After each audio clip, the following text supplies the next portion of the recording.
सड़न तथा इनके अंदर होने वाले इल्लियों से परेशान हैं। कृपया इसे याद रखें। आपके खेतों में कोई भी फल लगे हों, तरबूज हो या खरबूजा, बैंगन हो या टमाटर, करेला हो या लौकी, या हो मृग का अमरूद या अनार, इनके साथ इस्तेमाल करें सिर्फ मक्षिकारी ट्रैप। न पंप न फुव्वारा। फल मक्खी के नियंत्रण हेतु आजमाएं मक्षिकारी ट्रैप हमारा। आज ही नजदीकी एग्री शॉप से पाटिल बायोटेक निर्मित मक्षिकारी ट्रैप खरीद लें या स्क्रीन पर दिए गए नंबर पर व्हाट्सएप करें।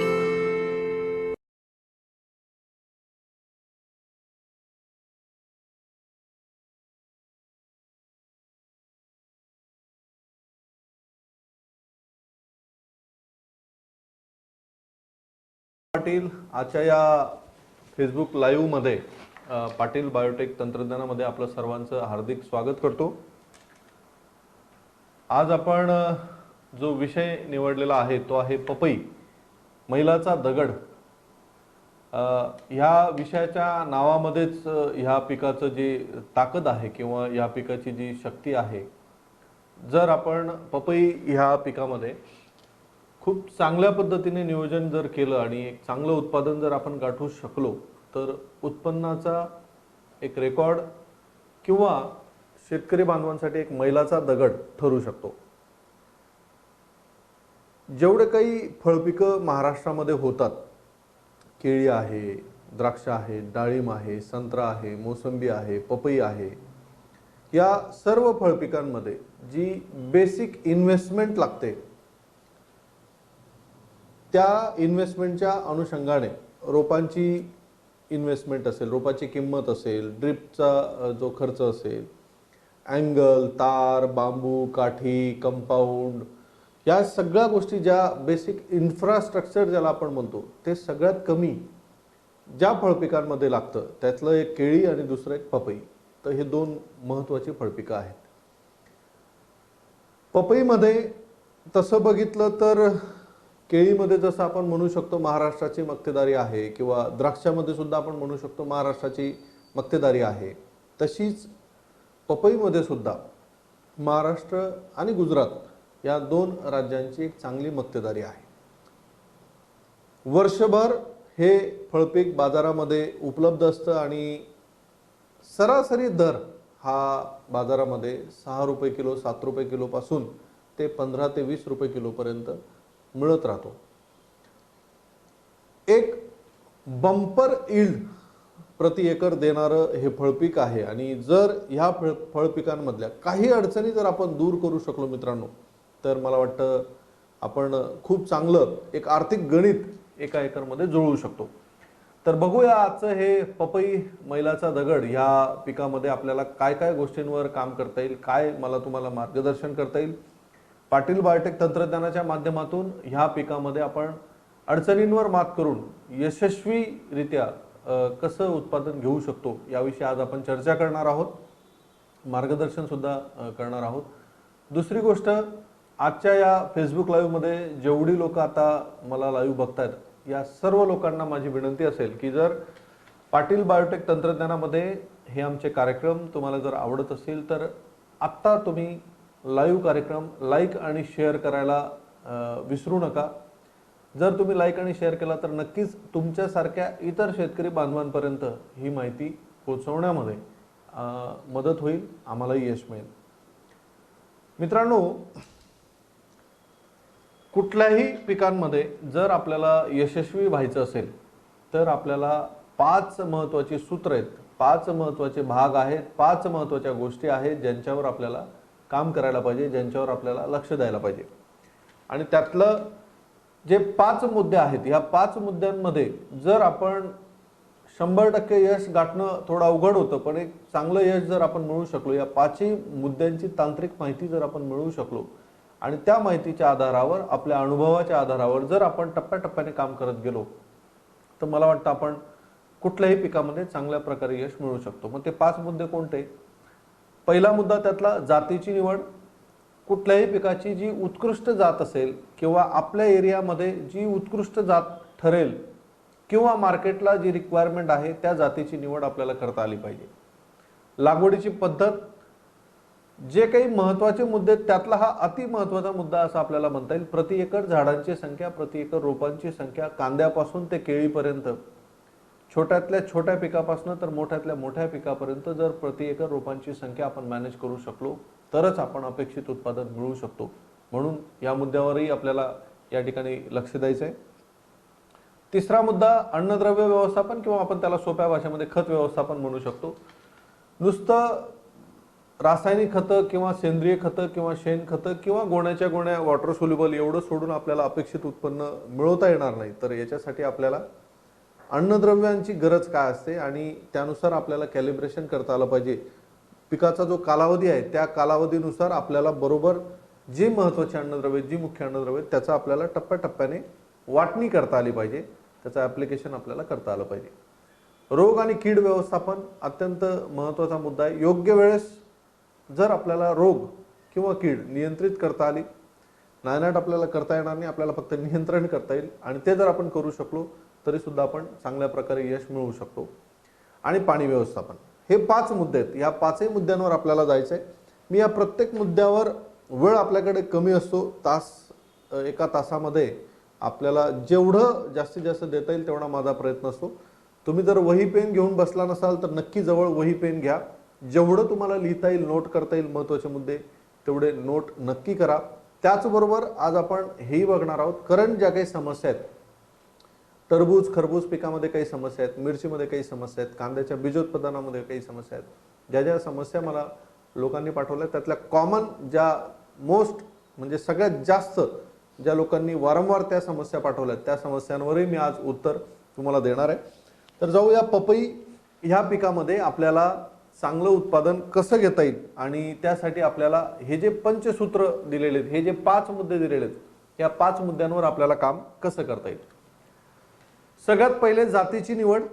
जातीच्या निवडीमध्ये बाकी पिकांमध्ये उदाहरणार्थ कापूस आपण घेतला, टोमॅटो आपण घेतला किंवा ज्वारी, बाजरी, मका, फळपिकं, यांच्यामध्ये असंख्य व्हरायटी असतात. पण पपईमध्ये फार जास्त चॉईसेस नाही आहेत.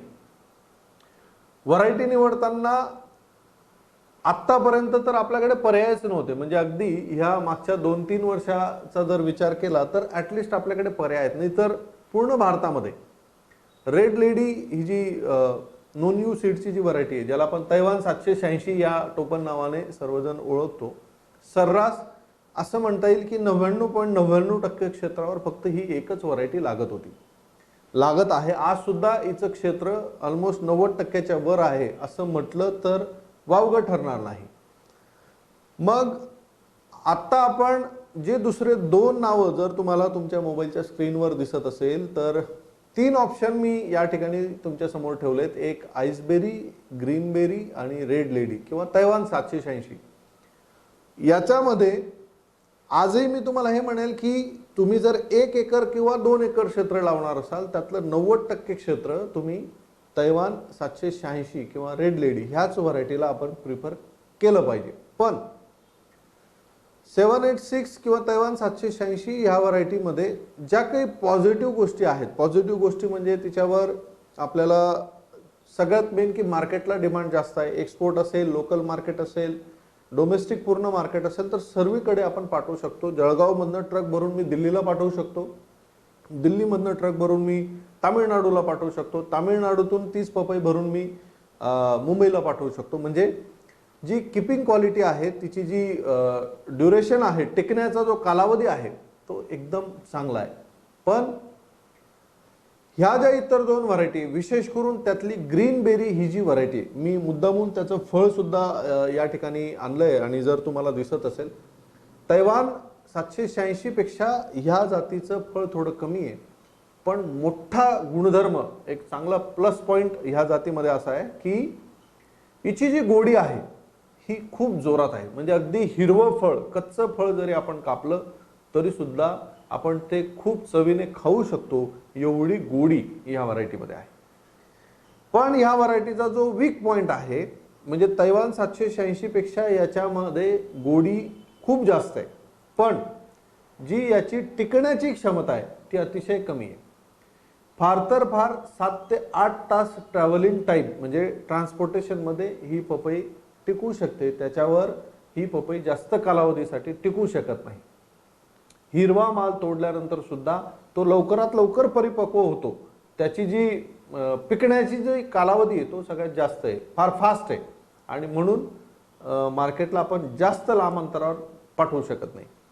म्हणून ह्या जातींच्या बाबतीत मी तुम्हाला आज असं सजेशन देऊ शकेल, ज्या शेतकऱ्यांचं शेत बाजारपेठेच्या जवळ आहे, ज्या शेतकऱ्यांचं शेत ज्या गावाची लोकसंख्या 20,000 25,000 तालुका लेव्हल किंवा एक तालुक्याच्या नंतरचं जे ठिकाण असतं, जिथे आठवडे बाजार होतो किंवा रोज जिथे फळांचे 8-10 स्टॉल लागतात, अशापासून ज्यांचं शेत जवळ आहे, ज्या लोकांचं ज्या शेतकऱ्यांचं शेत हे हायवेवर आहे, ज्या ठिकाणी वाहतूक चांगली आहे, फॅमिली कार्स ज्याला आपण कार सेगमेंट म्हणतो, हा कंटिन्यू जातो, असा रोड जर तुमच्या आजूबाजूला असेल, तुमच्या शेताला लागून असेल, अशा शेतकऱ्यांनी 2 एकर जर क्षेत्र तुम्ही पपईसाठी लावत असाल तर त्यातलं 25% क्षेत्र या व्हरायटीसाठी तुम्ही प्रिफर करा. कारण की म्हणजे मित्रांनो, मी नेहमी पपई विकत घेतो घरी खाण्यासाठी, आणि मी मागच्या 1 वर्षाचा जर तुम्हाला फीडबॅक दिला तर 1 वर्षभरामध्ये मी कधीही तैवान 786 ही व्हरायटी विकत घेतली नाही. मी नेहमी बाजारात विकत घेताना हीच व्हरायटी विकत घेतो, आणि 30 रुपये किलोने सरासरी मी विकत घेतो. मिनिमम 25 रुपये किलो, त्याच्यापेक्षा कमीने मला आजपर्यंत मिळाली नाही. ज्या पर्टिक्युलर शेतकरी हे पपईचं फळ विकतात, मी मुद्दामून जोर देऊन हा जो किस्सा आहे, हा काही टेक्निकल मुद्दा नाही, पण हा या ठिकाणी शेअर करतोय की मी ज्या शेतकऱ्यांकडनं हे विकत घेतो, साधारणतः आठवड्याला मी 5 ते 10 किलो हे फळ मिनिमम घेतो, आणि त्यावेळेस मी त्या शेतकऱ्यांना विचारतो की रोज तुम्ही किती किलो विकतात, तर साधारणतः 100 किलो ते 150 किलो फळं ती शेतकरी विकतात, म्हणजे रोज. आणि आठवड्याला जवळपास 7 दिवसांचा जर विचार केला तर 700 ते 800 किलो, म्हणजे नियर अबाउट 1 टनाच्या आसपास त्यांचा सेल होतो. म्हणजे महिन्याचा जर विचार केला तर जवळपास 4 ते 5 टनाच्या आसपास पपई ते विकतात. ग्रुपने काही शेतकरी ही शेती करतात. हात विक्री वर जर कोणी लागवड केली आणि त्या ठिकाणी जर अशा व्हरायटींची निवड झाली तर विचार करा मित्रांनो, एका एकरमध्ये 20 टन 30 टन 40 टन 50 टन जर पपई आपण पिकवू शकलो तर 25 रुपये सरासरी किलोचा दर, म्हणजे एका टनाचा दर 25,000 रुपये होतो. 10 टनाचा दर 2.5 लाख रुपये होतो. 30 टनाचा जर विचार केला तर 7 ते 8 लाख रुपये होतो. 40-50 टनाचा विचार केला तर 10 लाख रुपये एकरी हे कमवू शकतात. पण मोठ्या शेतकऱ्याला हे शक्य नाही. पण याची जर सुरुवात केली तर मला वाटतं आर्थिक गणित खूप चांगलं जुळून येईल. म्हणून मी तुम्हाला असं म्हणेल की 1000 झाडं लावत असताना 200 ते 250 झाडं अशा व्हरायटींची लावा ज्याला आता मार्केटमध्ये डिमांड भरपूर आहे. 20 वर्षापूर्वी कलिंगड किंवा टरबूज विकत घेताना आपण गावराणी जो प्रकार होता तो जास्त घेत होतो. आज आपण सगळ्या आईसबॉक्स सेगमेंटमध्ये, म्हणजे बाकीच्या सगळ्या जुन्या व्हरायट्या मार्केटमधनं वॉशआउट झाल्या. तशाच प्रकारे पपईमध्ये हात विक्रीवर ही जी व्हरायटी आहे, ह्या व्हरायटीचं चलन टप्प्याटप्प्याने वाढेल असा माझा अनुमान आहे. तर म्हणून जातींच्या निवडीच्या बाबतीत 90% क्षेत्र 80% क्षेत्र तुम्ही तैवान 786 ह्या व्हरायटीवर ठेवा, पण 15 ते 20% क्षेत्र हे जे व्हरायटी आहेत ह्या व्हरायटींवर तुम्ही ठेवा, जेणेकरून ज्यामध्ये आईसबेरीचं फळ अजून लांबुळकं येतं, तिचीही टिकाऊ क्षमता कमी आहे, किंवा ग्रीन बेरी, पण गोडी ही तैवान 786 पेक्षा खूप चांगली आहे. हा आजच्या फेसबुक लाईव्ह मधला, आजच्या या पाटील बाटेक तंत्रज्ञानामधला अतिशय महत्त्वाचा सल्ला आहे की हात विक्री हा जर गुणधर्म शेतकऱ्यांनी बाळगला, छोट्या शेतकऱ्यांनी विशेष करून जर हात विक्रीचा विचार डोक्यामध्ये ठेवला तर वर्षाला 1-2 लाख रुपये अर्धा एकर क्षेत्रामधनं पपई या पिकामधनं ते मिळू शकतात असा मला आत्मविश्वास आहे. आणि त्यासाठी ग्रीन बेरी ही व्हरायटी आपण सिलेक्ट करावी असं मला वाटतं. त्यानंतर लागवडीची पद्धत याच्याकडे आपण जाऊया. शक्यतो जमीन निवडताना मध्यम भारी जमीन, पपई एक खादाड पीक आहे, याला खायला प्रचंड लागतं. एकेका झाडावर 40-50 किलो पासून ते 1 क्विंटल पर्यंत माल आपल्याला मिळू शकतो.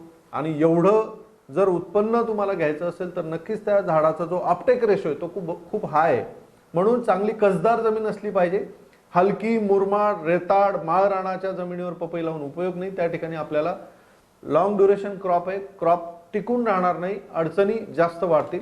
म्हणून भुसभुशीत ज्या ठिकाणी 1.5 ते 2 फूट मिनिमम माती आहे, ज्या ठिकाणी काळ्या मातीचं प्रमाण आहे, ज्या ठिकाणी जमिनीचा कार्बन रेशो चांगला आहे, जमिनीचा पीएच व्यवस्थित आहे, अशा जमिनीमध्ये आपल्याला पपईची लागवड करायला पाहिजे.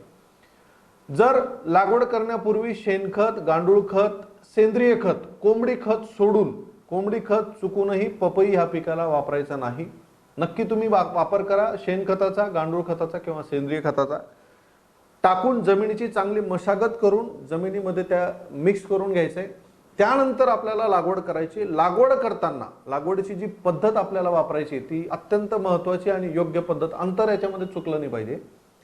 सोपा मेसेज हा आहे की लागवडीमध्ये बरेच लोक कोणी 9x8, 10x9, 9x9 या अंतरावर लावतात, पण 900 झाडं आपल्याला सरासरी बसले पाहिजे. त्याच्यापेक्षा जास्त झाडांची संख्या नको आणि त्याच्यापेक्षा कमी सुद्धा नको. म्हणून आम्ही रिकमेंड करतो 8x6 हे अंतर किंवा 7x6 हे अंतर. ज्याची थोडी मध्यम हलकी जमीन आहे अशा शेतकऱ्यांनी 7x6 अंतर जरी केलं तरी चालेल, जिथे थोडीशी 100-1 झाडं वाढतील. अदरवाईज ज्यांची काळी कसदार जमीन आहे, नंदुरबार जिल्हा, धुळे जिल्हा, जळगाव जिल्हा किंवा यवतमाळ असेल किंवा अकोला असेल, अमरावती असेल, जिथे काळी कसदार जमीन आहे अशा शेतकऱ्यांनी शक्यतोवर 8x6 हेच अंतर घ्यावं. 8x6 हे अंतर घेताना लागवडीची जी पद्धत आहे म्हणजे त्या ठिकाणी फक्त समांतर जे एक झाड लावलं त्याच्या समोरासमोर आपल्याला दुसरं झाड नाही घ्यायचंय. मी थोडंसं एक डायग्राम तुमच्या समोर मांडलेला आहे, जर तुम्हाला लक्षात आलं असेल तर 2 ओळीतलं अंतर आपण 8 फूट ठेवलंय, 2 रोपातलं अंतर आपण 6 फूट ठेवलंय. पण थोडं जर आपण बघितलं तर यामध्ये समजा हा शेताचा आपला बांध आहे आणि या ठिकाणी ही ड्रीपची लॅटरल आहे सरळ. ह्या ड्रीपच्या लॅटरल आपण टाकलेल्या आहेत. या 2 लॅटरल मधलं अंतर आपल्याला 8 फूट मिनिमम ठेवायचं आहे. 8 फूट. 2 रोपांमधलं अंतर आपल्याला घ्यायचंय 6 फूट. फक्त ज्यावेळेस मी ह्या लॅटरलच्या अंतरावर, ह्या समान अंतरावर जेव्हा मी रोपांची लागवड करेल, जेव्हा मी एक रोप इथं लावेल तर 6 फुटावर समोर मला इथे रोप नाही लावायचंय. ते रोप, हे एक रोप मी लावलं, 6 फुटानंतर मी इथे एक रोप लावलं, याचा जो सेंटर येईल त्या ठिकाणी हे दुसरं रोप लावायचंय. म्हणजे एक ओळीनंतर दुसरी ओळ ही झिगझॅग पद्धतीने येईल, या पद्धतीने. याच्यामुळे जो कॅनोपी एरिया आहे म्हणजे झाडाचा जो विस्तार होतो, झाडाची जी डेव्हलपमेंट होते, अंतर कमी घेऊन सुद्धा ह्या झाडाच्या कॅनोपीला एक युनिफॉर्म जागा, सगळीकडे सारखी जागा आपल्याला मिळते. जर ती जागा या ठिकाणी झाली तर हा पॅच या ठिकाणी रिकामा राहतो आणि इथे झाडाच्या फांद्या ह्या एकमेकांमध्ये घुसतात किंवा दाटी होते. विशेष करून काळी कसदार जमीन जर असेल तर त्या ठिकाणी दाटी होऊ शकते. म्हणजे मी इथे हे जे 2 झाडं लावले याच्या सेंटरला हे एक झाड आलं, हे जे 2 झाडं लावले याच्या सेंटरला इथे झाड आलं, हे जे 2 झाडं लावले याच्या सेंटरला इथे झाड आलं. थोडक्यात समोरासमोर झाडं नको, 2 झाडांच्या मध्ये दुसऱ्या लाईनीला झाड आलं पाहिजे, त्याच्या अपोजिटला परत 2 झाडं आले पाहिजे, त्याच्या सेंटरला परत एक झाड आलं पाहिजे. ही जर व्यवस्थित तुम्ही टेक्निक या ठिकाणी वापरली तर प्रति एकर कमीत कमी 900 रोपांची संख्या ठेवून आपल्याला कॅचमेंट एरिया जो आहे, कॅनोपीसाठी जो सूर्यप्रकाश आपल्याला पाहिजे तो आपल्याला चांगल्या प्रकारे या ठिकाणी मिळवता येईल. तर अतिशय सोपी लागवडीची पद्धत आहे आणि ही जर आपण अवलंबली तर मला वाटतं प्रति एकर 900 रोपांची संख्या दाटी न करता आपल्याला मिळवता येईल. तर ही लागवडीची पद्धत आहे. आपण जाती बघितल्या, ग्रीनबेरी, आईसबेरी, तैवान 786, आजही तैवान 786 किंवा 786 हीच व्हरायटी उत्कृष्ट आहे, याबद्दल शंका नाही.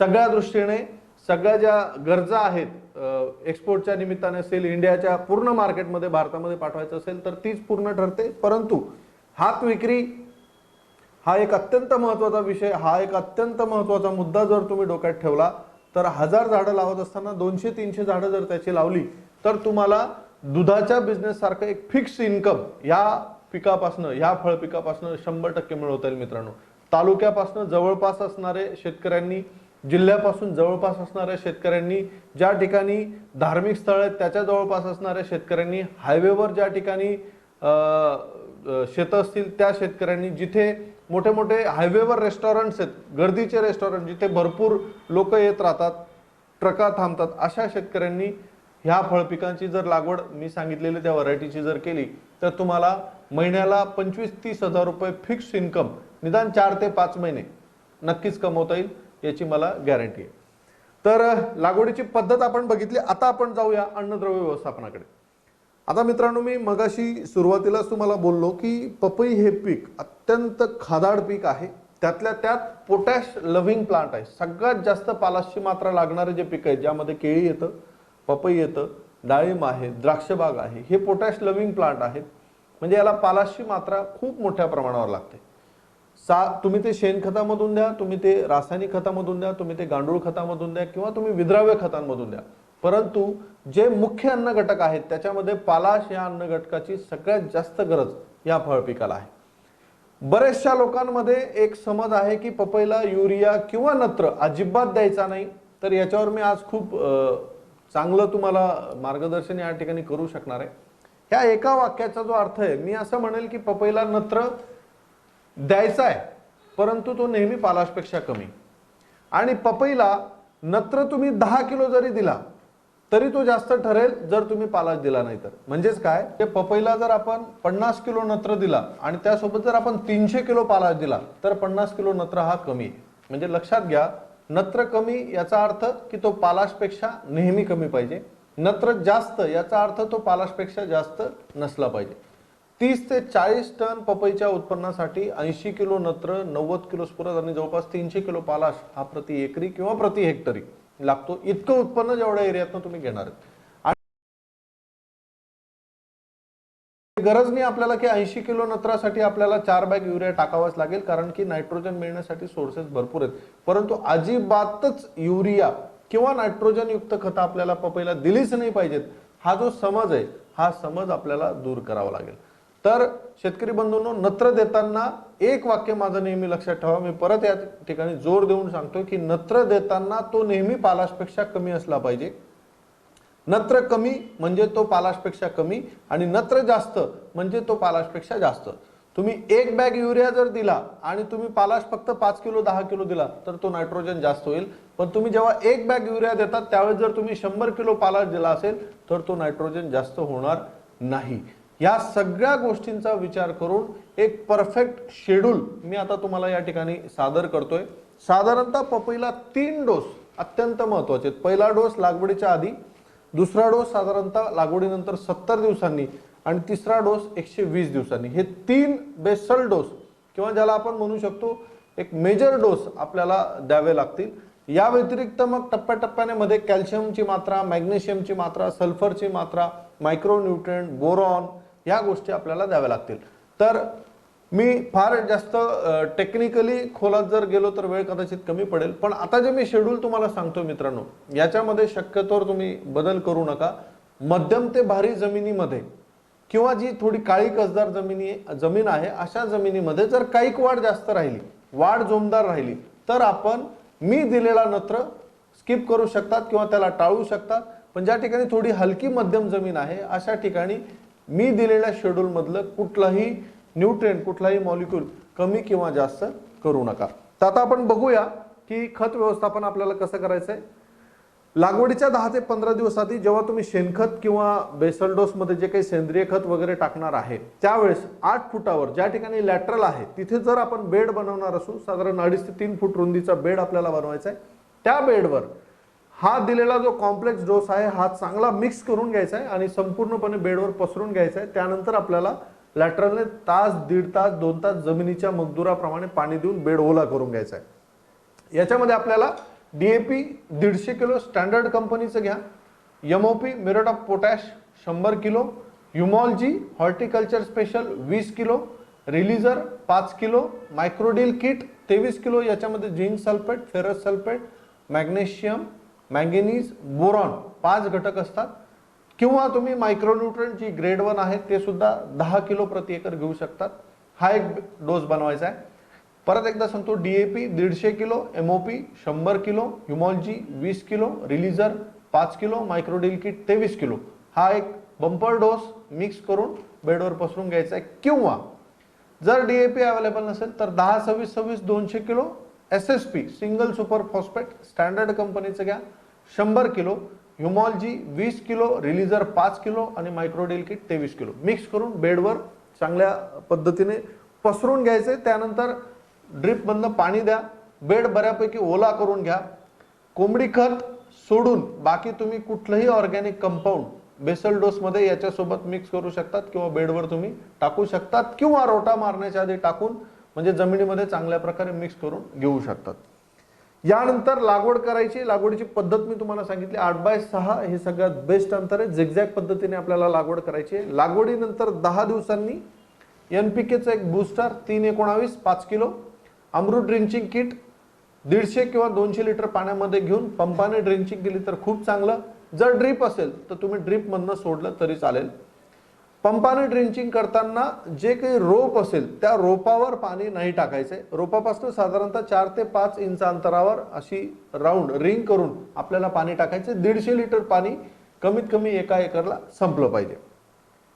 त्यानंतर 20 दिवसांनी आता या ठिकाणी ही जी ड्रिंचिंग दिली याचं कारण मी तुम्हाला शेवटी देणार आहे. मिलीबग सारखी समस्या असेल किंवा जमिनीमध्ये जे सॉइल बॉर्न डिसीज आपण म्हणतो, जमिनीमध्ये मूळकूज होणे, कॉलर रॉट लागणे, अशा ज्या काही अडचणी पपईमध्ये येतात याच्यापासून प्रिव्हेंटिव्ह येईलच आपल्याला माहित नाही पण येऊ नये यासाठी जर काम केलं तर चांगलं राहील. तर याच्याने आपल्याला जमिनीतली जी काही बुरशी आणि जमिनीतली जी उगम करणारी कीड आहे, जमिनीतून येणारी कीड आहे मिलीबग, यांना आपल्याला कंट्रोल करता येईल. तर 20 दिवसानंतर ॲलिएट 500 ग्राम, इमिडा 250 मिली चांगल्या कंपनीचं घ्या. ह्युमॉल गोल्ड 1 किलो प्रति एकर 200 लिटर पाण्यामधनं घेऊन आपण ड्रिपने सोडू शकता. ड्रिप नसेल तर पंपाने सुद्धा आळवणी करू शकतो, ड्रिंचिंग करू शकतो. ड्रिंचिंग करताना रोपापासून 6 ते 7 इंच अंतरावर आपल्याला रिंग करायची. रोप लावताना एक छोटासा मुद्दा, मला आजच काही शेतकऱ्यांनी फोटो पाठवला. जी रोपांची जी हाईट होती ती साधारणतः 1 ते 1.5 फूट एवढ्या उंचीचं रोप जर आपण जेव्हा शेतामध्ये लावू, इथून पुढे जसं उत्तरायण सुरू होतं म्हणजे ऊन जसं वाढतं तसं वारे वाढतात आणि जास्त उंचीचे रोप जर आपण लावले तर जमिनीपासनं म्हणजे जिथे जमिनीचा प्लॅटफॉर्म असतो त्याच्यापासून 3-4 इंचावर ते रोप वाकतं हवेमुळे आणि त्या ठिकाणी वाकलं म्हणजे जखम झाली, फाटलं की बुरशी तयार होते आणि ते रोप मरतं. म्हणून रोपाची हाईट ही जास्तीत जास्त 6 ते 8 इंच पाहिजे. जर 1 फुटाचं रोप असेल तर त्याचा बुंदा सुद्धा तितका मजबूत पाहिजे. पण जी खालची कोकोपीटची जी म्हणजे जो ट्रे मध्ये जर त्यांनी लावलं असेल तर त्याची जी साईज आहे ती मला वाटतं 8-9 इंचाच्या पेक्षा जास्त रोप तयार करण्याची नाहीये. म्हणून रोपं घेताना रोपाची उंची सुद्धा आपल्याला काळजीपूर्वक बघायची. 20 दिवसानंतरची ही आळवणी. 30 दिवसानंतर कॅलनेट 10 किलो, मायक्रोडील 5 लिटर प्रति एकर ड्रिप मधनं सोडायचं आहे. याच्यामध्ये मायक्रो न्यूट्रंट आणि सेकंडरी न्यूट्रंट या 2 गोष्टी आपल्याला पिकाला देता येतील. 45 दिवसांनी परत अमृत किट 1 आणि 19-19 15 किलो प्रति एकर 150-200 लिटर पाण्यामधनं घेऊन आपल्याला ड्रिंचिंग करायचं आहे. तुमच्याकडे जर ड्रिप असेल तर वेंचुरी बसवल्यानंतर हे काम अतिशय सोपं होतं. म्हणजे एका माणसाचा दिवसभराचा पूर्ण खर्च वाचतो आणि एका तासात किंवा अर्ध्या तासात आपण हे सोल्युशन एका एकर शेताला देऊ शकतो. तर वेंचुरीतून हे काम देणं सोपं होतं. 55 दिवसानंतर युरिया 50 किलो. आता लागवड करताना म्हणजे 15 फेब्रुवारी पासून ते साधारणतः 30 मार्च पर्यंत पपई लावायला काही हरकत नाही. वेस्टर्न महाराष्ट्र जो आहे म्हणजे पश्चिम महाराष्ट्र जिथे उन्हाळ्याचं जे टेम्परेचर आहे म्हणजे जळगाव जिल्ह्याचं एप्रिल महिन्याचं टेम्परेचर आणि सोलापूर जिल्ह्याचं एप्रिल महिन्याचं टेम्परेचर जरी डिग्री किंवा सेल्सिअस सेम असलं तरी त्याची जी तीव्रता आहे याच्यामध्ये फरक आहे.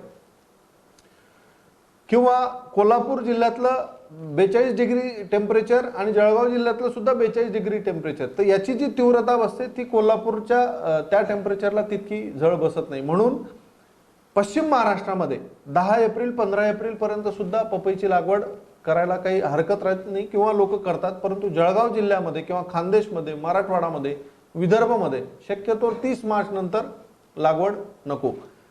आता ज्या ठिकाणी एप्रिल महिन्यामध्ये लागवड होईल हा विषय ह्या युरियावरनं निघाला आणि साधारणतः म्हणजे 15 एप्रिल 20 एप्रिलला निघाले आणि 55 ते 60 दिवसाचा जर आपण विचार केला म्हणजे जूनचा पहिला दुसरा आठवडा येतो त्यावेळेस जर पावसाला सुरुवात झाली असेल तर नायट्रोजन देण्याची अजिबात आवश्यकता नाही.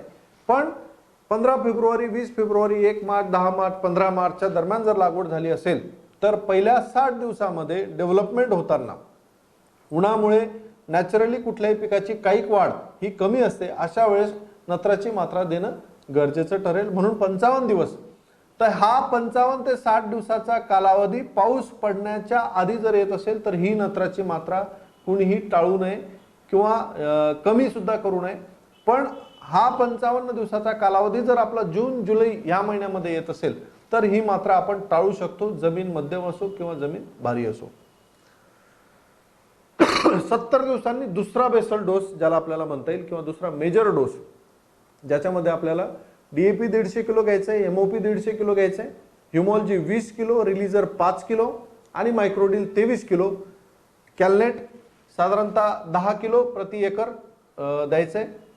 हा डोस देताना जे वॉटर सोल्युबल खतं आहेत म्हणजे मायक्रोडील, रिलीजर, कॅलनेट हे आपण ड्रिपमधून देऊ शकतो, पण शक्यतोवर जर आपण सगळाच डोस व्यवस्थितपणे मिक्स करून घेतला आणि झाडापासनं, आता इनलाईन ड्रीप जर तुमचा डिस्चार्ज 1 फुटावर 1.5 फुटावर असेल आणि झाडाची कॅनोपी जर बऱ्यापैकी झाली असेल तर झाडाची सावली दुपारी 12 वाजता जेवढी आपल्याला पडते, जेवढ्या सर्कलमध्ये पडते तेवढ्या सर्कलमध्ये म्हणजे झाडापासून थोडा लांब आपल्याला हा डोस द्यायचा आहे. याच्या पुढचा जो डोस आपण देणार आहोत साधारणतः 120 दिवसाला, तो आणखी झाडापासून लांब आपल्याला द्यायचा आहे किंवा 6 फुटाच्या गॅपमध्ये पूर्णपणे पसरून आपल्याला द्यायचा आहे.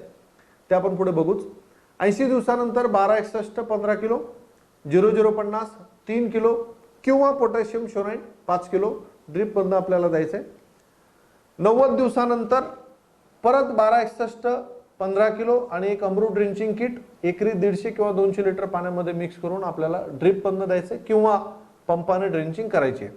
साधारणतः 3 महिन्याचा कालावधी आता झालाय, म्हणजे मार्च महिन्यामध्ये किंवा फेब्रुवारी एंड किंवा जास्तीत जास्त एप्रिलचा पहिला 15वाडा जर आपण लागवड केली असेल तर साधारणतः आता जून किंवा जुलैचा पहिला आठवडा हा पिरियड सुरू झालेला असेल. या ठिकाणी भरपूर पाऊस, वादळी वारा, अति पाऊस किंवा पावसाची झडी असे प्रकार सुरू झाल्यानंतर इथून पुढे पिकाची वाढ, पिकाला येणारी फुलोरा अवस्था, पिकाला येणारे रोग आणि कीड या सगळ्या गोष्टींवर एकत्रितपणे काम करावं लागेल. मी आता तुम्हाला शेड्यूल सांगतोय, परंतु जुलै, ऑगस्ट, सप्टेंबर या पिरियडमध्ये पिकाची वाढ आणि येणारी फुलोरा हा आपल्याला टिकवणं, पहिल्या फ्लावरिंग सेटिंग पासनं जर आपण टिकवलं तर आपल्याला 8व्या 9व्या महिन्यापर्यंत एक टार्गेटेड येईल, म्हणजे 50% यश आपल्याला मिळू शकेल. जर पहिलं ड्रॉपिंग होऊन गेलं, पहिला बहार जर गळून गेला तर दुसरा बहार म्हणजे पपईचं पीक लांबतं आणि त्या ठिकाणी अपेक्षित उत्पन्न येत नाही, परंतु खर्चामध्ये मोठ्या प्रमाणे वाढ होते. म्हणून 90 दिवसानंतर किंवा पावसाळ्याच्या सुरुवातीपासून आपल्याला पपईच्या पिकामध्ये फवारणी व्यवस्थापनावर चांगल्या प्रकारे लक्ष ठेवणं गरजेचं राहील. 100 दिवसानंतर 13-40-13 10 किलो ऑक्सिजन 2 लिटर, जे फ्लावरिंगसाठी अत्यंत गरजेचं आहे, गर्भधारणा होण्यासाठी अत्यंत गरजेचं आहे, पहिली येणारी मादी कळीची संख्या वाढवण्यासाठी अत्यंत गरजेचं आहे. या म्हणजे फ्लावरिंग स्टेज इथे आपल्याला ही ड्रिंचिंग स्क्रिप करायची नाहीये. जर काळी कसदार जमीन असेल तर 13-40-13च्या ऐवजी तुम्ही 052-34 किंवा स्फुरद आणि पालाशयुक्त वॉटर सोल्युबल खत ची मात्रा आपण वाढवू शकतो किंवा घेऊ शकतो. 110 दिवसांनी 1261 15 किलो. जर पाऊस भरपूर असेल तर या ठिकाणी युरिया आपल्याला घ्यायचा नाहीये, त्याऐवजी आपण पोटॅशियम शोनाइट किंवा 0050 ही मात्रा आपण घेऊ शकतो. खडकाळ जमिने, पावसाचा ब्रेक आहे तर आपण नायट्रोजन या ठिकाणी घेऊ शकतो. 120 दिवसांनी शेवटचा आणि अत्यंत महत्त्वाचा मोठा डोस ज्याला आपल्याला म्हणता येईल, ज्याच्यामध्ये डीएपी 150 किलो, एमओपी 175 किलो, ह्युमॉलजी 20 किलो, कॅलनेट 10 किलो आणि रिलीजर 5 किलो. या ठिकाणी पालाशची मात्रा जर आपण विचार केला तर 150 किलो सुरुवातीला, नंतर 150 किलो आणि 175 किलो, म्हणजे जवळपास आपण 400 ते 500 किलो पालाश देतोय.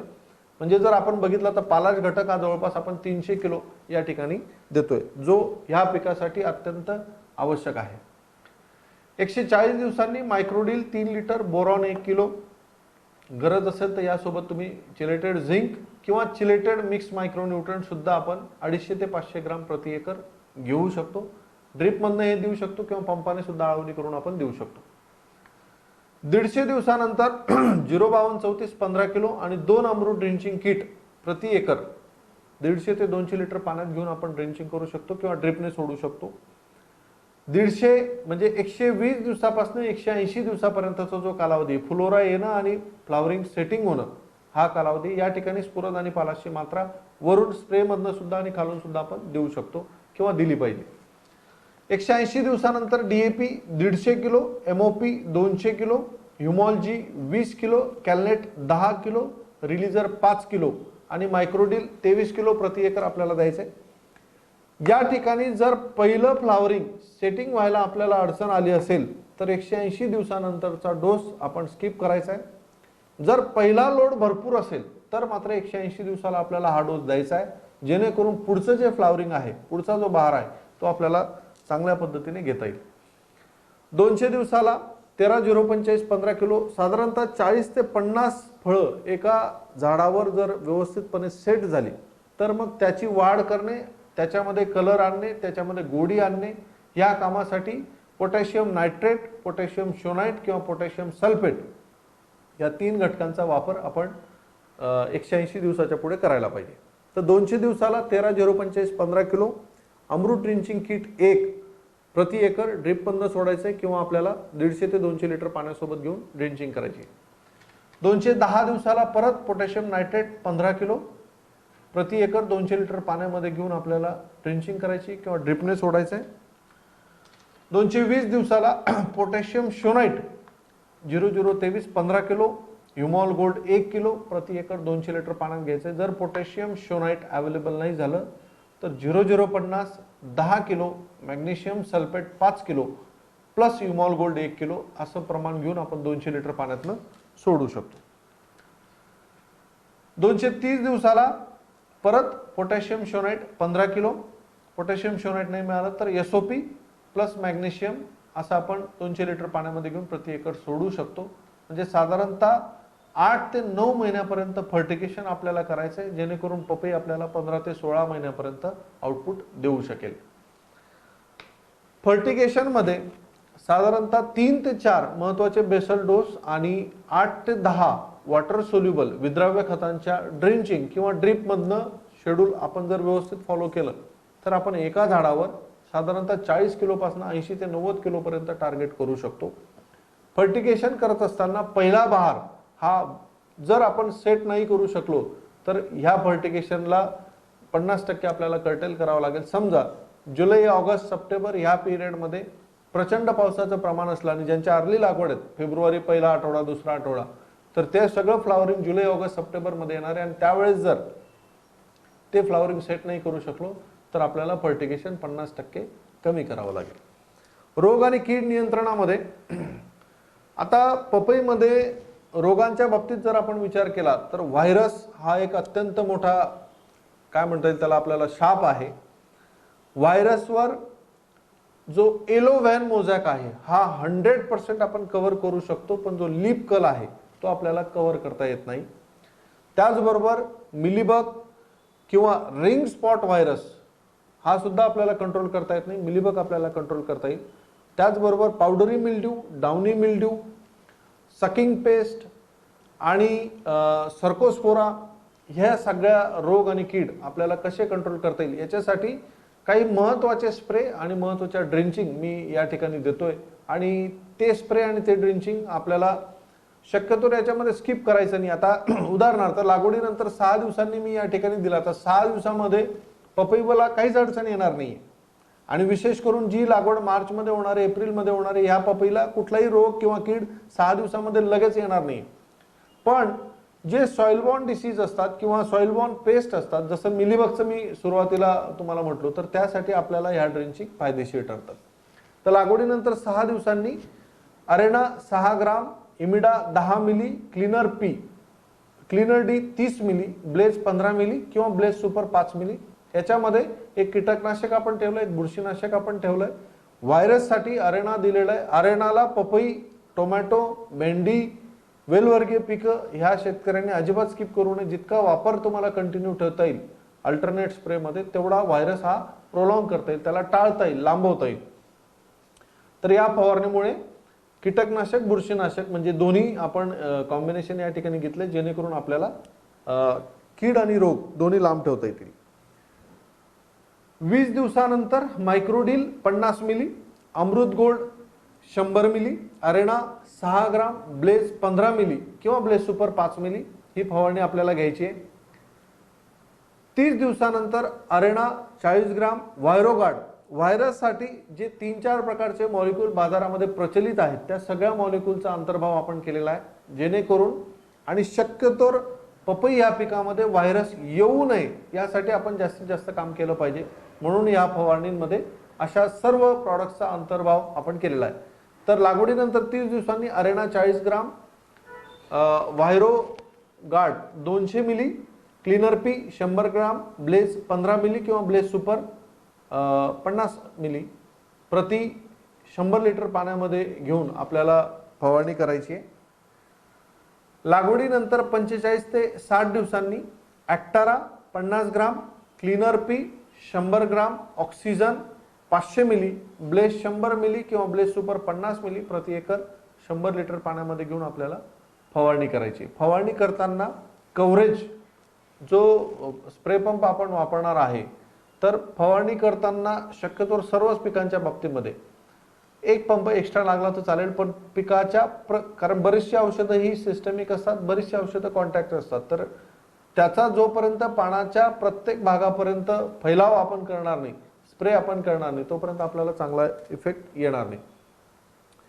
75 ते 90 दिवसानंतर परत व्हायरोगार्ड 200 मिली, अरेना 40 ग्राम, टाटा माणिक 100 ग्राम, रिलीजर 100 ग्राम, ब्लेज 100 मिली किंवा ब्लेज सुपर 50 मिली प्रति 100 लिटर पाण्यामध्ये घेऊन आपल्याला फवारणी करायची. 110 ते 120 दिवसानंतर ताकद 100 ग्राम, ऑक्सिजन 500 मिली, त्याचबरोबर डेंटासू 30 ग्राम किंवा उलाला 30 ग्राम. वरचा जो मिलीबग असेल तो सुद्धा या फवारणीमध्ये आपल्याला कव्हर करता येईल. ब्लेज 100 मिली किंवा ब्लेज सुपर 50 मिली प्रति 100 लिटर पाण्यामध्ये घेऊन आपल्याला फवारणी करायची. आता सुरुवातीच्या स्टेजला व्हायरसची जी लक्षणं दिसतात, एकदा व्हायरस आपल्या शेतामध्ये जर एंटर झाला तर व्हायरसने डॅमेज झालेलं पान हे कुठल्याही परिस्थितीमध्ये रिपेअर होणार नाही. परंतु हे जे फवारणीचं शेड्यूल आपण दिलंय, या शेड्यूलमध्ये नवीन येणारा शेंडा हा आपण क्लिअर काढू शकतो.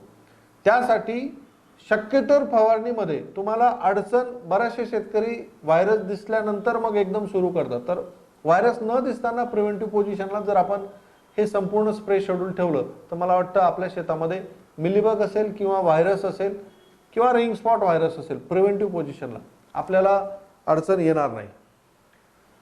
अँथ्राक्नोज, आत्ता ज्या शेतकऱ्यांच्या शेतामध्ये पपई उभी आहे आणि त्यांना जर ही अडचण दिसत असेल तर नंतरचा जो सेट झालेला माल आहे, नंतरचा जो हार्वेस्टिंगला जो अजून महिनाभर 1.5 महिन्यांनी माल येणार, त्या ठिकाणी अडचण येऊ नये. किंवा आपल्या शेतामध्ये ज्या ज्या वेळेस ही अडचण दिसेल, पार्श्वभूमी असेल, पपई नेहमी लावत असाल तर एकदा झाडावर 40-50 फळं सेट झाली तर आलटून पालटून ह्या 1 किंवा 2 फवारणीचा वापर करायचा. याच्यामध्ये स्कोर 100 मिली प्रति 200 लिटर पाण्यासाठी, कवच 250 ग्राम, ब्लेज 200 मिली किंवा ब्लेज सुपर 100 मिली हे घेऊन फवारणी करायची. किंवा ब्ल्यू कॉपर 500 ग्राम, व्हॅलिडामायसिन 250 मिली, ब्लेज 200 मिली किंवा ब्लेज सुपर 100 मिली 200 लिटर पाण्यात घेऊन फवारणी करायची. तर हा एक पपईवर एक मोठी समस्या आहे, त्यासाठी आपण प्रिव्हेंटिव्ह पोझिशनला एक उपाययोजना करू शकतो. पपई रिंग स्पॉट व्हायरस हा रोग शक्यतोवर आल्यानंतर एकदा फळावर डाग आले की ते डाग कुठल्याही परिस्थितीमध्ये असं कुठलंच औषध नाही की ज्याच्याने आपण पुसून काढू शकतो किंवा पूर्ण स्किन आपण रिपेअर करू शकतो. हा व्हायरसचा एक प्रकार आहे. PRSV P आणि PRSV W असे 2 प्रकार याच्यामध्ये आहेत शेतकरी बंधूंनो, आणि त्यातला हा जो P प्रकार आहे म्हणजे विशेष करून पपईचा जो रिंग स्पॉट, सोप्या भाषेमध्ये फळावर वर्तुळाकार चट्टे पडणे, डाग पडणे, कालांतराने ते काळे होतात आणि फळ विद्रूप दिसतं, रेट पडतो, मार्केटला उठाव नसतो. तर प्रिव्हेंटिव्ह पोझिशनला जे काही फवारणीचं वेळापत्रक दिलं ते जर आपण घेतलं तर हे आपण टाळू शकतो, पण आल्यानंतर हे आपण कंट्रोल करू शकत नाही. सर्कोस्पोराचे जे काही स्पॉट आहेत किंवा ज्याला आपण अल्टरनेरिया चे स्पॉट सुद्धा म्हणू शकतो, काळे पिवळे टिपके, शक्यतो जेव्हा पाऊस वाढतो त्यावेळेस हा प्रादुर्भाव आपल्याला दिसून येतो. तर यासाठी ब्ल्यू कॉपर 500 ग्राम, cleaner P 200 gram, Blaze 100 milli किंवा ब्लेज सुपर 50 मिली 200 लिटर पाण्यामध्ये घेऊन आपल्याला फवारणी करायची. एकदा पानांवर कुठेतरी सुरुवात झाली की प्रिव्हेंटिव्ह पोझिशनला जर शक्यतोवर फवारणी करून घेतली तर ह्या रोगांपासून आपल्याला होणारं नुकसान जे म्हणजे एकदा पान जर गेलं तर पिकाची फॅक्टरी जाते आणि उत्पादनावर मोठा परिणाम होतो. तर त्यासाठी सुद्धा आपल्याला ही उपाययोजना आहे. बुरी रोग, आत्ता जर कोणाकडे पपईवर शक्यतोर जानेवारी, फेब्रुवारी, डिसेंबर ह्या महिन्यामध्ये पावडरीचा प्रादुर्भाव मोठ्या प्रमाणावर असतो आणि जर अशी समस्या दिसत असेल तर क्लीनर डी एकदम रामबाण इलाज आहे. क्लीनर डी 400 मिली, क्लीनर पी 200 ग्राम, ब्लेज 200 मिली किंवा ब्लेज सुपर 100 मिली प्रति 200 लिटर पाण्याला घेऊन फवारणी करायची. फवारणी पानांपर्यंत सगळीकडे आपल्याला फवारणी करायची आहे. खालच्या बाजूने, पानाच्या खालच्या बाजूने चांगल्या प्रकारे कव्हरेज मिळायला पाहिजे. खोडकूज किंवा खोड सडणे, बुंदा सडणे छोट्या स्टेजमध्ये किंवा मोठ्या स्टेजमध्ये ही अडचण दिसू शकते. अशा वेळेस ड्रिपने कुठलीच खतं सोडायची नाही. कॉलर रॉडची जी समस्या आहे ती नियंत्रित करण्यासाठी 200 लिटर पाण्याला ब्ल्यू कॉपर 500 ग्राम, स्ट्रेप्टोसायक्लिन साधारणतः 12 ग्राम, 500 मिली ह्युमॉल गोल्ड अर्धा किलो हे मिक्स सोल्युशन घेऊन झाडाच्या खोडावर नोझलने पाणी टाकायचंय, जेणेकरून आपल्याला कॉलर रॉड त्या ठिकाणी नियंत्रित करता येईल. मिलीबग पहिली जी ड्रिंचिंग दिली म्हणजे साधारणतः लागवडीनंतर 5व्या-6व्या दिवसापासून आपण जे 2 वेळा इमिडा किंवा डेंटासू असे जे औषधांच्या ड्रिंचिंग आणि फवारण्या दिल्या आहेत त्याच्यामध्ये ही समस्या पूर्णपणे आपल्याला कंट्रोल करता येईल. आता जी पिकं शेतकऱ्यांकडे उपलब्ध आहेत बाजारामध्ये किंवा ज्या पिकांवर आता शेतकऱ्यांचं मोठं लक्ष आहे, वेलवर्गीय पिकांमधलं कलिंगड किंवा खरबूज या पिकामध्ये खूप मोठ्या प्रमाणावर अशा समस्या, sucking pest, leaf miner, mites, thrips, aphids मोठ्या प्रमाणावर दिसत आहेत. तर जर खूप जास्त अटॅक असेल तर उलाला 8 ग्राम घ्या, त्यासोबत अरेना चॉकलेट 6 ग्राम घ्या, cleaner P 20 gram, Blaze 15 milli आणि अत्यंत दाट फवारणी करायची, झाड वॉशआउट करायचंय, जेणेकरून आपल्याला सकिंग पेस्ट पासून सुटकारा मिळेल आणि पिकाची जोमदार वाढ सुरुवात होईल. हा रामबाण इलाज आहे मित्रांनो. याच्यात तुमच्या ऑलमोस्ट थ्रिप्स असो, पांढरी माशी असो, सगळ्याच प्रकारचे किडी कव्हर होतील. या पिकाला जोमदार वाढीसाठी अमृत ड्रिंचिंग किट 3-19 5 किलो प्रति एकर 100-200 लिटर पाण्यामध्ये मिक्स करून ड्रिप असेल ड्रिपने सोडा. शक्यतोर वेलवर्गीय पिकांमध्ये ड्रिप आहे तर ड्रिपने सोडलं तरी चालेल. मिरचीमध्ये ज्या लोकांनी मिरची लागवड केली, मिरचीला दर बऱ्यापैकी आहेत, परंतु डाउनी मिल्ड्यू आणि पावडरी मिल्ड्यूच्या मोठ्या प्रमाणावर समस्या दिसतील. बरेचसे शेतकरी मिरचीचे पानं सुकलेत किंवा पानगळ होते. पानगळ हा शब्द मला वाटतं या ठिकाणी एकदम सुटेबल राहील. जिथे जिथे डाउनी आणि पावडरीचा प्रादुर्भाव मोठ्या प्रमाणावर असेल त्या ठिकाणी झाडाला हात लावलं की जी पानं पूर्णपणे खराब झाली ती पानं गळून पडतात. डाउनी मिल्ड्यूमुळे, पावडरी मिल्ड्यूमुळे फोटोसिंथेसिस होत नाही, पान हे पूर्णपणे डेड होतं आणि ते लवकर पिवळं पडून खाली पडतं. यासाठी 2 उपाय तुम्हाला देतो. पहिला उपाय क्लीनर डी पंपाला 30 मिली, क्लीनर पी 20 ग्राम, त्यासोबत ऑक्सिजन 50 मिली, ब्लेज 10 मिली किंवा ब्लेज सुपर 5 मिली 15 लिटर पाण्याला घेऊन फवारणी करा. फक्त या रोगांचं नियंत्रण तेव्हाच होईल जेव्हा आपण कव्हरेज चांगलं घेऊ. पिकाच्या प्रत्येक पानापर्यंत आपल्याला मॉलिक्यूल गेला पाहिजे, औषध गेलं पाहिजे, म्हणून स्प्रे चांगला झाला पाहिजे. उपाय नंबर 2 कस्टोडिया 20 मिली, cleaner P 20 gram, Blaze 10 milli किंवा ब्लेज सुपर 5 मिली प्रति पंप 15 लिटर पाण्याला घेऊन फवारणी करायची. तर ही एक मोठी समस्या आहे जी बऱ्याच लोकांनी पाठवली. अत्यंत महत्त्वाचं पीक आणि शक्यतोर फार क्वचित लोक याविषयी बोलतात, कांदा बीजोत्पादन. महाराष्ट्रामध्ये खूप मोठ्या प्रमाणावर कांदा बीजोत्पादन घेतलं जातं आणि जे कांदा बीजोत्पादनाचे बरेचसे प्लॉट असतील जे आत्ता माझ्या हिशोबाने फ्लावरिंग स्टेजला असतील, आत्ता म्हणजे अतिशय मेन पिरियड उत्पादनाचा, ह्या कांदा बीजोत्पादनामधला या पिकाचा उत्पादनाचा एक महत्त्वाचा टप्पा जे आत्ता परागीभवन होईल आणि खऱ्या अर्थाने बीज तयार होईल. या ठिकाणी कांद्यावर डाउनी मिल्ड्यूचा प्रादुर्भाव दिसणे, पावडरी मिल्ड्यूचा प्रादुर्भाव दिसणे, थ्रिप्सचा प्रादुर्भाव दिसणे ह्या कॉमन समस्या आहेत. सगळ्यात मेन गोष्ट जी आहे, जी कांदा उत्पादक शेतकऱ्यांनी डोळ्यात तेल घालून लक्ष दिलं पाहिजे आणि ती गोष्ट म्हणजे मधमाशांचं आपल्या शेतामध्ये वावर दिसणे. मधमाशा तुम्हाला दिसल्या पाहिजे, कारण की हे फूल इतकं अट्रॅक्टिव्ह असतं की मधमाशा ह्या शेतामध्ये नॅचरली जास्त आल्याच पाहिजे. पण जर काही कारणास्तव गॅस पॉइझनचा कंटिन्यू वापर आपण करत राहिलो थ्रिप्स नियंत्रण करण्यासाठी, तर आपल्याला मधमाशा आपल्या शेतात दिसणार नाही आणि तिथेच आपण 30 ते 40% उत्पन्नाचा लॉस करतो. मग याच्यासाठी काय करायचं आहे? गॅस पॉयझन पूर्णपणे बंद. क्लोरोसायपर, प्रोफेनोसायपर, क्लोरोपायरिफॉस ही औषधं ह्या स्टेजला अजिबात वापरायची नाहीत. दुसरी गोष्ट, गुळाचं पाणी घट्ट पाक बनवून 8-10 ठिकाणी जुन्या कपड्यांमध्ये त्या गुळाचं पाणी भिजवून 8-10 ठिकाणी आपल्या 1 एकर क्षेत्र असेल तर 1 एकर क्षेत्रामध्ये 8-10 ठिकाणी ठेवा, जेणेकरून आपल्याला ते मधमाशांना अट्रॅक्ट करेल. गुळाचं पाणी बांधावर किंवा मध्ये पिकावर फवारायचं नाहीये, मध्ये स्प्रे करून घेतलं तरी सुद्धा चालेल. ऊन आता वाढलाय, रसवंती बऱ्याच ठिकाणी सुरू झालाय. एकदम फुकटचा पर्याय किंवा मोफत पर्याय रसवंतीचा जो उसाचा चोथा असतो, जो पाचट असतं, ते तुम्हाला जितका आणून शेतामध्ये टाकता येईल मधमाशा लगेच येतील. हे अतिशय स्वस्तातले आणि रामबाण पर्याय.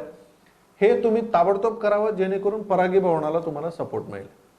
दुसरी गोष्ट, मग अशा वेळेस थ्रिप्स किंवा पावडरी मिल्ड्यू हे जे रोग असतील तर याला कंट्रोल करण्यासाठी गॅस पॉयझन मारायचं नाही. मग वापरायचं काय? एक चांगला पर्याय तुम्हाला या ठिकाणी देतोय. सिंगम 25 मिली, ऑक्सिजन 50 मिली, क्लीनर पी 20 ग्राम, ब्लेज 15 मिली किंवा ब्लेज सुपर 5 मिली प्रति 15 लिटर पाण्यामध्ये घेऊन आपण फवारणी करायची. गुळाचं पाणी, गुळाच्या पाण्यामध्ये भिजवलेले कपडे आणि रसवंतीमधून उसाचा चोथा हा जितका तुम्ही टाकाल तेवढं तुम्हाला या पिकासाठी फायदेशीर आहे. अजून एक खूप मोठी समस्या जी खूप लोकांनी मागच्या एका आठवड्यामध्ये मला व्हॉट्सअपवर पाठवली की अचानकपणे टरबूज आणि खरबूज या पिकाचे वेल बसतात. याला 3-4 कारणं असू शकतात. सगळ्यात पहिलं कारण न्यूट्रिएंट मॅनेजमेंट प्रॉपर नसणे, फ्युजेरियम जमिनीमध्ये बुरशीचा प्रादुर्भाव असणे, अचानक ऊन वाढल्यामुळे आणि पाण्याचं असंतुलन असणे, त्या ठिकाणी ड्रिपचे आपल्याला वाटतं मी पाणी तर 3 तास दिलं 4 तास दिलं पण ड्रिपमधनं तेवढा डिस्चार्ज नसणे, ड्रिपचे होल पॅक असणे. म्हणून 2 पर्याय सांगतो, पण एक पर्याय जर ड्रिपचा डिस्चार्ज प्रॉपर नसेल तर फॉस्फरिक ॲसिड 1.5 किलो प्रति एकर पहिले ताबडतोब सोडून घ्या ड्रिपमध्ये, ज्याच्यामधनं इमिजिएट मुळांना सपोर्ट मिळेल, बुरशीनाशक म्हणूनही काम करेल, फॉस्फरस ॲज अ न्यूट्रिएंट म्हणूनही काम करेल, रूट झोन ॲक्टिव्ह ठेवील आणि ड्रिपच्या नळ्याही क्लीन करेल. फॉस्फरस चांगल्या कंपनीचं फॉस्फरिक ॲसिड किंवा फॉसिड जर तुम्हाला मिळालं तर as a nutrient, as a fungicide आणि ड्रिप क्लिनिंग तिन्ही कामं करतील. किंवा उपाय नंबर 1, रिडोमिल गोल्ड 500 ग्राम, ह्युमॉल गोल्ड 1 किलो ड्रिपने सोडा. उपाय नंबर 2, किटाझिन 1 लिटर, क्लीनर पी 200 ग्राम, ऑक्सिजन 1 लिटर ड्रिपने सोडा. ताबडतोब पहिले तर फॉसिड जर मिळालं तर फॉसिड 1.5 किलो प्रति एकर ड्रिपने सोडा. 3 कामं जर केले तर आपल्याला नक्कीच ह्या समस्येवर, आणि तोंडाशी उत्पादन आलंय, तोंडाशी पीक आलंय, हातातोंडातनं घास निघाला नाही पाहिजे. शक्यतोवर ज्या शेतकऱ्यांच्या शेतामध्ये अशी समस्या आता दिसत नाहीये मग त्यांनी काय करावं? त्यांनी सुद्धा ही उपाययोजना ताबडतोब करून घ्या. येऊ नये यासाठी जर हे केलं, एखादं बुरशीनाशक किंवा फॉसिड किंवा किटाझिन याचा जर वापर केला तर मला वाटतं फायदेशीर राहील. तर मित्रो, अशा प्रकारे आजच्या या फेसबुक लाईव्ह मध्ये पपई, मैलाचा दगड या पिकाचं संपूर्ण फर्टिगेशन, लागवड व्यवस्थापन, व्हरायटीची निवड, रोग आणि कीड या सगळ्या गोष्टींवर प्रकाश आपण टाकलेला आहे. मला वाटतं वेगळे वेगळे विषय घेऊन प्रत्येक शनिवारी जे आपण हे फेसबुक लाईव्ह करतो, मागच्या वेळेस जवळपास 15-16 हजार लोकांनी मागचं लाईव्ह बघितलं. खूप चांगला रिस्पॉन्स आपण सर्वांनी दिला. खूप लोक त्यावेळेस कमेंट करतात, खूप लोक व्हॉट्सअपला मेसेज पाठवतात आणि खूप लोकांना पाटील बायोटेक तंत्रज्ञानाच्या माध्यमातून आम्ही जास्तीत जास्त सल्ला देण्याचा प्रयत्न करतो. तुम्ही सुद्धा जर तुम्हाला हा कार्यक्रम आवडला असेल तर लाईक आणि शेअर करायला विसरू नका. त्याचबरोबर पाटील बायोटेकचं यूट्यूब चॅनल सबस्क्राईब करा, जेणेकरून तुम्हाला वेळोवेळी अशा वेगळ्या वेगळ्या पिकांचे व्हिडिओज बघायला मिळतील. फेसबुक लाईव्ह किंवा यूट्यूबच्या माध्यमातून तुम्ही अपडेट राहाल. त्याचबरोबर तुम्हाला तुमच्या पिकाची कुठलीही समस्या असेल फोन करू नका. मला या नंबरवर व्हॉट्सअपला छोटेसे व्हिडिओ 10 सेकंद, 20 सेकंद, 15 सेकंदाचे व्हिडिओ आणि फोटोग्राफ्स, फोटो पाठवताना जी समस्या आहे ती फोटोमध्ये दिसेल असं पाठवा. संपूर्ण प्लॉटचा एक फोटो पाठवा आणि समस्येचा एक फोटो पाठवा, म्हणजे एक आयडिया येते की पीक आता कोणत्या स्टेजला आहे. प्रयत्न करतो की शक्यतो 24 तासाच्या आत मी म्हणतो, पण माझा प्रयत्न असतो की 1-2 तासामध्ये शेतकऱ्याच्या प्रत्येक समस्येला आम्ही उत्तर कसं देऊ शकेल फार चान्स कमी आहे की कुठल्या शेतकऱ्याला उत्तर मिळालं नसेल. 99.99% प्रत्येक शेतकऱ्याला उत्तर देण्याचा प्रयत्न असतो.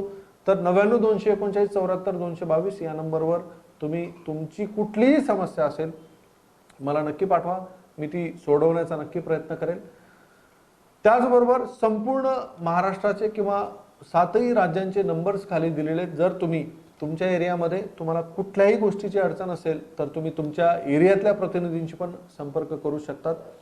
पुढच्या शनिवारी उन्हाळी टोमॅटो लागवड ह्याविषयी एक अत्यंत महत्त्वाचं भाजीपाल्यातलं नगदी पीक याच्याविषयी आपण माहिती बघणार आहोत. आजच्या फेसबुक लाईव्हमध्ये मित्रांनो इथेच थांबतो.